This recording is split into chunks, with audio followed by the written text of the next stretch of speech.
ओम नमः शिवाय। एक कंजूस राजा का मैं आपको दृष्टांत सुनाती हूँ, सुनिए। एक राजा बड़ा कंजूस था, बहुत धन होने पर भी खर्च नहीं करता था।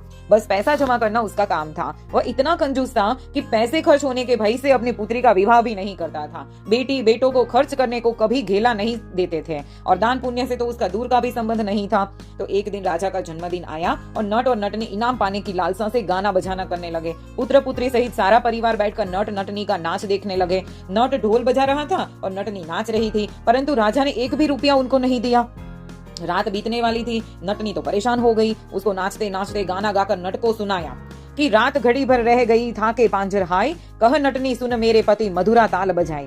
नटनी की बात सुनकर नट ने भी ताल के साथ एक दोहा गाया कि बहुत गई थोड़ी रही थोड़ी भी अब जाए, कहे नट सुन भामिनी ताल में भंग न आए। वहीं पर एक कोने में एक साधु कंबल ओढ़े बैठा था और जब उसने दोहे को सुना तो अपना कंबल उतार कर नटनी को दे दिया। राजकुमारी भी नाच देख रही थी। उसने जब दोहे को सुना तो अपना सोने का कंगन उसको दे दिया। राजकुमार भी वही बैठा था, उसने भी दोहा सुनकर अपना हीरो का हार नट को दे दिया। राजा ने यह सब देखा तो हक्का बक्का रह गया। उसने साधु से पूछा कि तुमने कंबल क्यों दिया?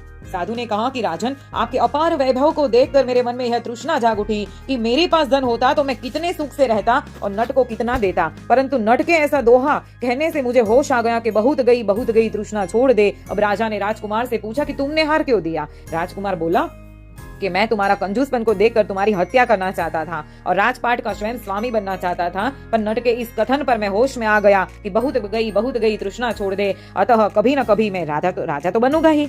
अब राजा ने लड़की अपनी राजकुमारी से पूछा कि तुमने अपना कंगन उसको क्यों दिया? लड़की ने कहा कि तुम मेरा विवाह नहीं करना चाहते थे और मैं वजीर के लड़के के साथ भागना चाहती थी, किंतु नट के कहने पर होश में आ गई कि तुम्हारे बाद तो मेरा विवाह होगा ही होगा।